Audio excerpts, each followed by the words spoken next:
pre? Okay ka lang? Kanina pa namaman din yung binti ko. Lakad-lakad mo lang yan. Mawawala yan. Siguro nga.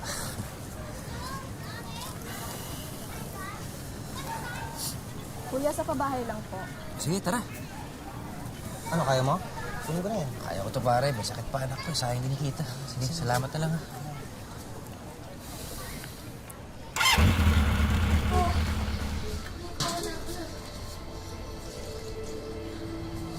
Ang init mo. Manang Cecil! Manang Cecil! Manang Cecil! O bakit? Ano nangyayari? Sini ko pumata. Sila nasusugod ko po muna sa ospital. Okay lang po ba kayong bala sa mga anak ko? Kuya, asan lagdat niya? Oo, sige, sige. Kuya, dahan-dahan lang po. Baka madisgrasya tayo. Dahan-dahan lang po, kuya.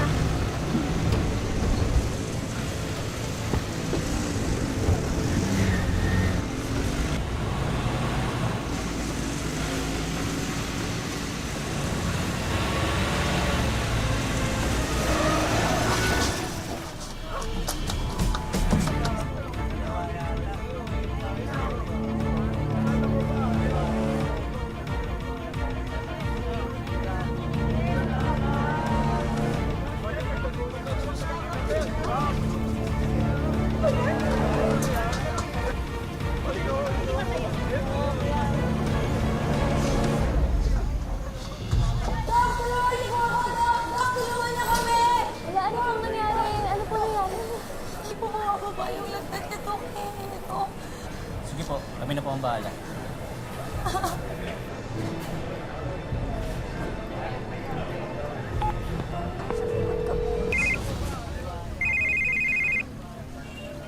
Rolly, nasan ka na ba?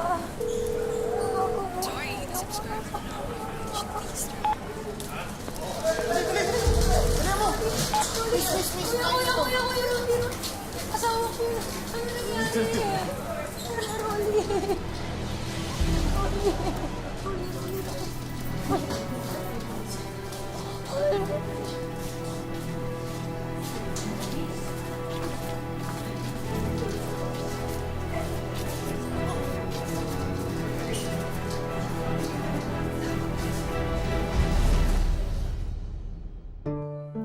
Buong akala raw ni Ceci, hindi na siya makakatagpo ng lalaking mamahalin. Hanggang sa makilala niya si Rolly, isang mapagmahal na ama at asawa raw ang kanyang kabiyak. Ngunit ang pag-ibig niya para sa mister ay masusubukan sa pagdating ng isang matinding karamdaman. Magandang hapon po mga kapuso, ito po ang wish ko lang.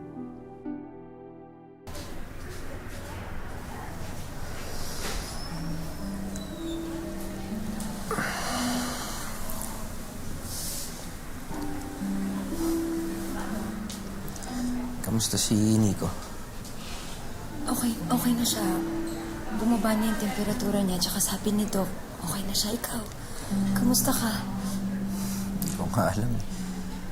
Bigla na lang namanhid yung mga binti ko. Ano bang sabi ng mga doktor? Wala pa nga sinasabi yung mga doktor eh. Pero titignan nila kung stroke daw pa talaga. Pero Kasi huwag ka mag-alala. Ano lang to? Manhid lang sa binti ito. Malayos to sa... Mahal! Rolly! Nurse! Nurse!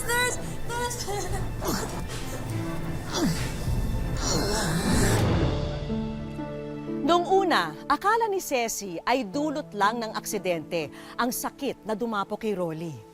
Ngunit ang kanya palang panginginig ay tinatawag na X-linked dystonia Parkinsonism o lubag syndrome. Isa raw itong kakaibang kondisyon na namamana. Habang buhay na raw itong titiisin ni Rolly at hanggang ngayon ay wala pang lunas ito.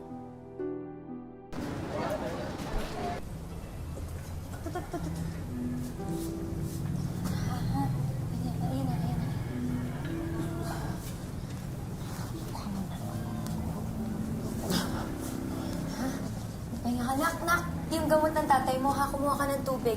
Tingnan niyo yung mga kapatid niyo, ha? Baka lumabas. Sige na. Magtrabaho ka na. Ako na mag-aalaga sa mga anak ko. Ano ka ba? Ano ka ba? Magpahinga ka lang dyan, ha? Baka mapano ka. Kung kakayanin ko may mangyari sa'yo, anak. Tingnan mo nga yung tubig ng ate mo, ha? Apo. Sige na, ha? Wait lang, ha? Pabigat sa iyong pamilya.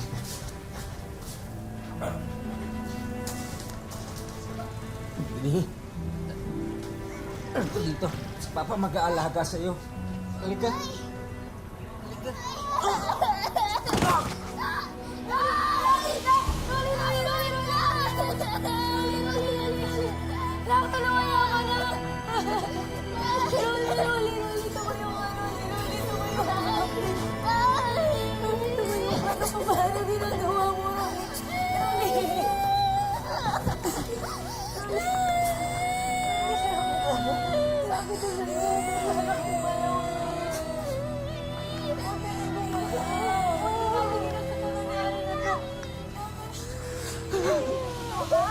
Mahal na mahal ka namin. Mahal na mahal ka namin. Bakit tubig ka, please? Tubig, please.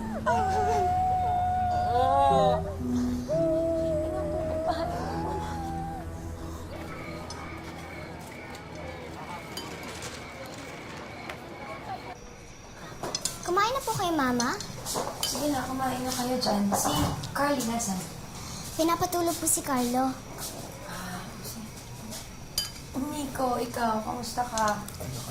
Okay naman na po. Kamusta ang eskwela niyo? Okay naman po, Nay. Ikaw, Nico, hindi ka na ba nilalagnat? Hindi naman na po, Nay. Nagpatuloy man ang buhay para sa pamilya ni Rolly, ramdam niya na ang kanyang sariling buhay ay tila tumigil na. Isang rason kung bakit dumaan sa matinding depresyon ang haligi ng tahanan.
Alam ko hindi kita naalagaan mo.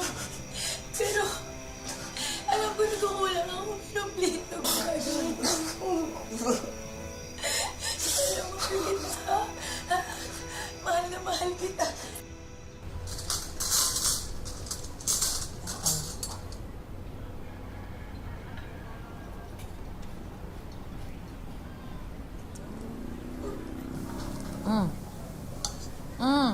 Gusto mo to. Ayan ha, mahal. Happy birthday at magpagaling ka na ha para next year, mas magaling ka pa.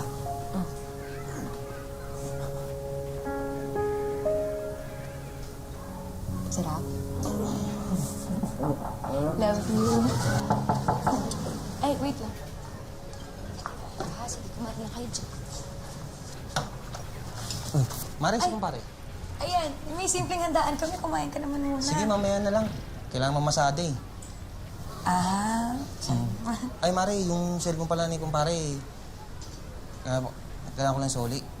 Ayun, napadaan lang ako. O siya, sige. Sigurado ka ba di ka nakakain? Oh, hindi na. Mauna na ako, Mare. Pare, happy birthday, ha?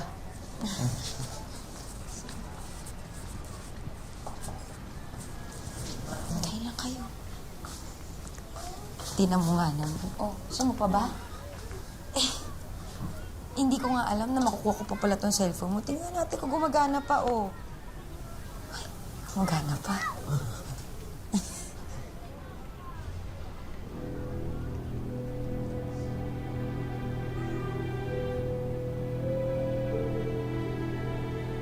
Hindi raw maipaliwanag ni Ceci ang kanyang naramdaman nung nakita niya ang mga mensahe. Pagkatapos na nga pa ng kanyang paghihirap kay Rolly, madidiskubre lang niya na nangaliwa pala ang asawa.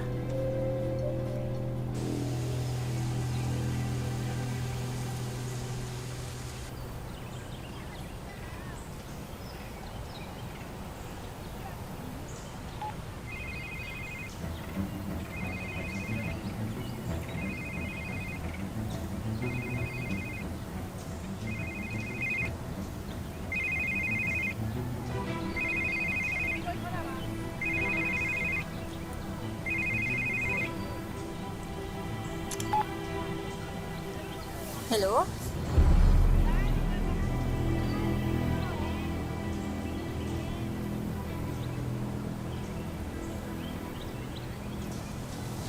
Excuse me. Ikaw ba si Sylvia? Opo, ako nga. Bakit po? Sino po kayo? Ako si Ceci. Asawa ko ni Rolly. Ano ka ba ng asawa ko? Kayo po pala yung asawa ni Kuya Rolly. Ako po si Sylvia. Pinsan ko po si Kuya Rolly. Pasensya na po, hindi tayo nagkakakilala. Kamusta na po pala siya? Pinsan. Bakit po? Ano po bang nangyari sa kanya?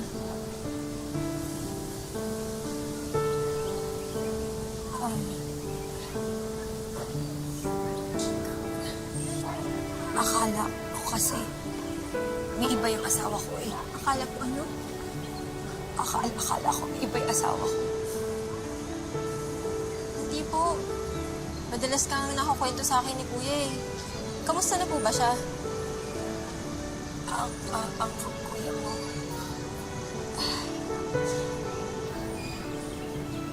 Bagamat nabunutan ng tinik si Ceci, hindi nito maiwasang mahiya sa nadamang pagdududa.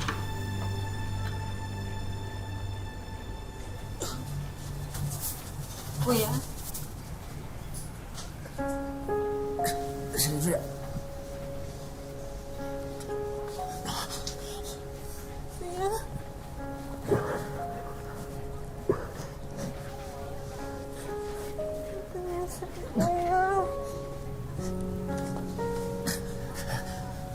Okay lang ako.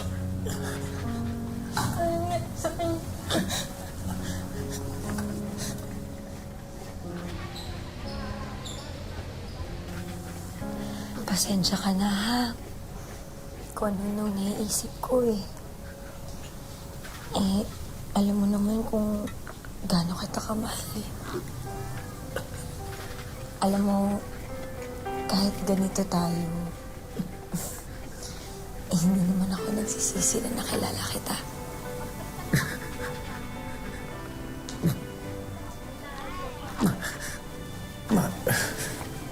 Mahal din naman kita eh. I love you.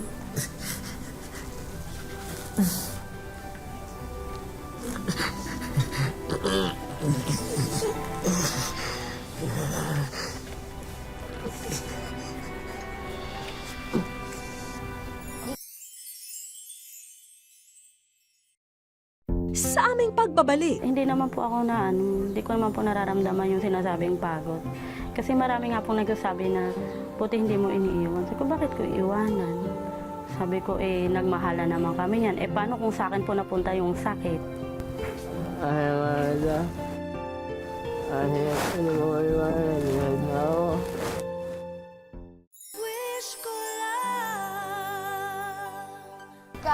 Nico, Carl! Carly!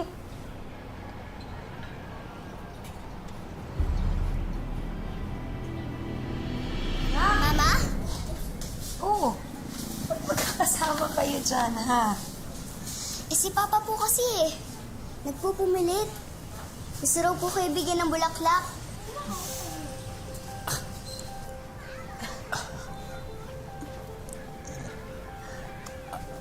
I love you. Mahal na mahal rin kita.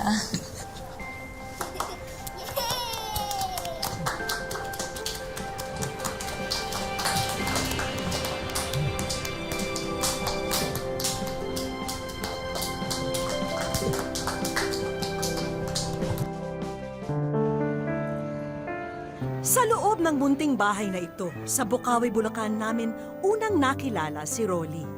Siya ay may kondisyon na X-linked dystonia Parkinsonism o lubag syndrome. Hirap man sa pagpigil ng kusang paggalaw ng kanyang katawan, pinipilit pa rin daw niyang makapagsilbi sa kanyang pamilya. Lagi ko lang po siyang sinasabihan na yung iba nga diyang lalaki, wala namang sakit eh. Pero tambay naman eh. Ikaw malaking bagay ka pa kasi nakakabantay ka pa sa mga anak natin. Saka sinasabihan ko po siyang huwag po siyang bibigay. Kapansin-pansin ang pagbagsak ng pangangatawan ni Rolly ngayon kumpara sa dati. Pero hanggat may lakas siya at nakakaya niya, gusto niyang ipakita sa asawa niyang si Ceci na kaya pa niyang kumilos mag-isa. Sabi ko, ba't ka ba umiiyak? Sabi niya, kasi nga daw ganito, nahiya daw po siya sa pamilya ko. Hindi niya na raw ako kayang buhayin. Sabi ko sa kanya, ano ka ba? Babalik na rin lang natin yung sitwasyon. Ako yung magtatrabaho, ikaw ang dito sa bahay. Sa 13 taon nilang pagsasama, true love daw ang turing ni Ceci sa kanilang relasyon. Hindi naman po ako hindi ko naman po nararamdaman yung sinasabing pagod. Kasi marami nga pong nagsasabi na, buti hindi mo iniiwan. Sabi ko, bakit ko iiwanan? Sabi ko, nagmahala naman kami yan. Paano kung sa akin po napunta yung sakit? Ay, Marla. Ay, ano mo iwanan? Ihad na ako. Kahit dagsa ng mga problema, gagawa ng paraan si Ceci para matugunan ang araw-araw nilang mga pangangailangan. Yung panganay ko po, sabi ko, Nika, bilan mo nga ako ng mga panlinis ng kuko. Tapos pinag-aralan ko po sila kahit yung mga anak ko. Tapos nung medyo may nalalaman na po ako, pumasok po ako noon ng trabaho. Sa ngayon, regular siyang pumapasok sa isang parlor bilang manikurista. Kasi ang inisip ko po, kung makakatulong po ako, magkano lang po ang sweldo. Ako po makakakain. Sila, hindi ko po alam kung makakakain ba sila ng o hindi. Kasama pa po nila ako. Abangan niyo yung concert ni Kule Desma at saka ni Lani. Ano? Kulani. Hindi, yun ang title eh. Nakakangawit yun eh. Naging libangan naman ng mag-ama ang panuurin ang mga Dabarkads tuwing tanghali. Ito na nga raw ang isa sa mga nagpapagaan sa kalooban ni Rolly. Iyan na lang po naging niya, TV. Yung pong yung sugod bahay po, di ba pag nag-aano po sila, wali sila, doon po. Ang panganay naman nilang si Nika, ang isa sa mga maasahan ng ina kung sakaling makapagtapos na siya sa kolehiyo. Nakakatulong din daw ang anak ngayon dahil nagtatrabaho na siya bilang isang service crew sa isang fast food chain. Sabi ni Ceci, sa kabila ng mga pagsubok na kaakibat ng sakit ni Rolly, lalo naman itong pinatatag ang samahan nila bilang mag-asawa at bilang pamilya. Kaya po, kahit hanggang kailan po. Basta lagi ko lang siya sinasabihan, huwag kang mawala ng pag-asa, darating din na may tutulong sa'yo. Nandito po tayo ngayon sa Bukawi, Bulacan at sa loob ng ilang sandali makikilala ko na po sina Rolly at Ceci. 4 na taon na po nilang iniinda ang napakatinding problemang ito. Pero ang wish po natin ay sana makapaghatid po tayo ng konting saya at ginhawa. Tara. Walang pasok ang mga bata ngayon at day off naman ni Ceci, kaya kompleto silang pamilya nang kamustahin namin sila. Magandang hapon ho. Ay, hello. Kayo si Ces? Ay, ako si Vicky at alam niyo na, kayo'y nasa wish ko lang. Hello, kamusta ho? Rolly, kamusta na? Agad na naibuhos ni Ceci ang saya niya sa aming pagdating. Malaking tulong sa akin. Alam niyo, hanga ako sa iyo dahil ikinasal kayo pagkatapos nagkaganito si Roy. Ceci, anong pinakamahalagang bagay na natutunan niyo dito sa sitwasyon niyo? Lalo po kaming nagiging matatag. Yung sabi ko po na yung siyempre hindi po namin nakalain, kahit siya po tinatanong niya, mag-4 na taon na pala yung sakit ko, paano natin to nalagpasan? Sabi ko, hindi tayo pinabayaan ng Panginoon. Rolly, alam ko hindi talaga kayo sumusuko. Saan kayo kumukuha ng lakas? Kasi po, may tutulong po sa akin. Tutulong po sa akin makakabaya dati. Hindi rin naiwasan ni Nika ang mahabag sa kalagayan ng kanyang mga magulang. Mahirap po kasi hindi naman po talaga si mama sanay sa gawain bahay. Pero po, ang dami po sakripisyo. Kasi minsan po di po kami kumakain dahil po wala pong si mama. Wala po kaming pera. Anong wish mo? Anong gusto mong mangyari? Gusto ko lang po may papakuhain po sila mama para po hindi po sila nahihirapan masyado. Sir, sama kayo sa amin sa Barangay Hall. Meron kami ipapakita sa inyo. Makakasama ba si Rolly sa atin? Kaya naman niya. Sige, alalayan na lang natin siya. Sinama ko na ang pamilya ni na Ceci para makita nila ang aming mga regalo para sa kanila.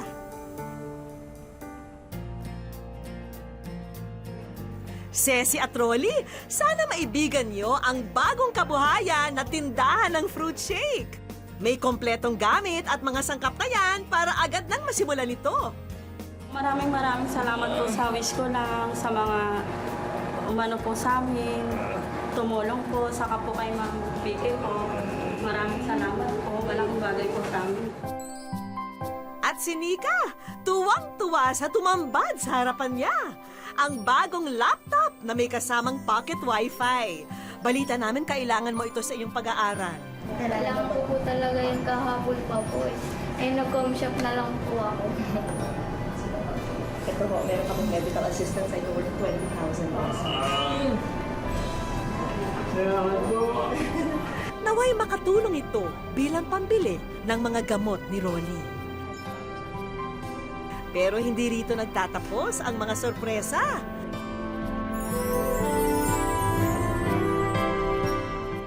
Sa aming pagbabalik, Ceci, maaari ba naming makalimutan ang isa mong hiniling para kay Rolly?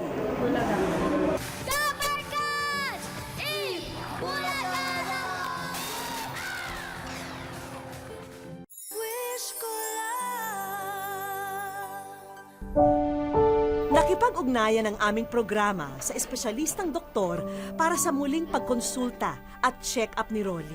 Yung X-linked dystonia, Parkinsonism, ay isang sakit na namamana. So, it is also known as dystonia of Panay. Yung dystonia, yun yung pumupostura, yung abnormal na postura ng kanilang mga iba't ibang bahagi ng katawan. Napansin ko lang po, kapansin-pansin lang po natin sa kanya is unang-una yung kanyang weight loss. Dahilan doon ho palamang ay yung kanyang kahirapan sa pagkain na dala ng kanyang abnormal na galaw. Sa ngayon, isa po sa epektibo nito na paggagamot ay ang paglalagay ng implant or stimulator in the brain. So yun ho yung tinatawag na pacemaker sa brain. Nagpapasalamat po ako kasi natignan niya po ulit yung asawa ko.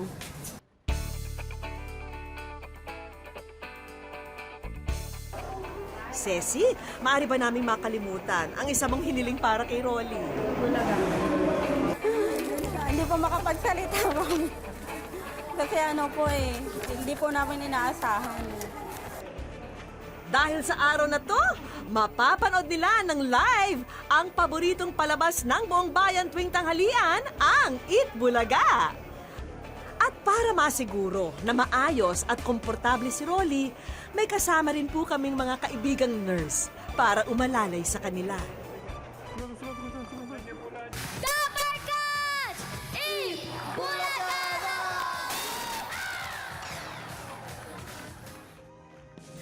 Tila hindi makapaniwala sina Ceci na mapapabiling sila sa mga manunood sa studio.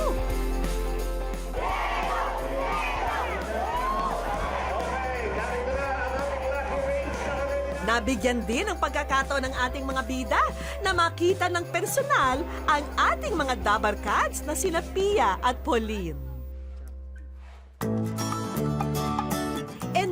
Enjoy si Rolly sa kanyang paboritong One for All for One. Ano? Bumaksak po! Ayan, oh. Ayan, nabali yung ano, buha nila. Pinatunayan ng mag-asawang Rolly at Ceci na anumang hamon ang dumating sa kanilang buhay, pagmamahal at pag-unawa ang pinakamabisang panangga nila para manatili ang pag-asa at saya sa kanilang pamilya.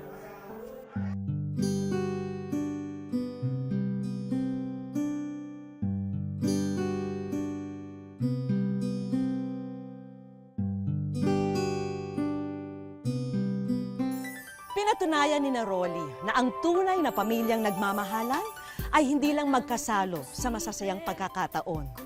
Kaya rin dapat nilang harapin ang bawat mabigat na problema na darating sa kanila. Hanggang sa muli mga kapuso, ako po si Vicky Morales at ito ang Wish Ko Lang. Naghihintay sa'yo kaya't wag na wag kang susunod.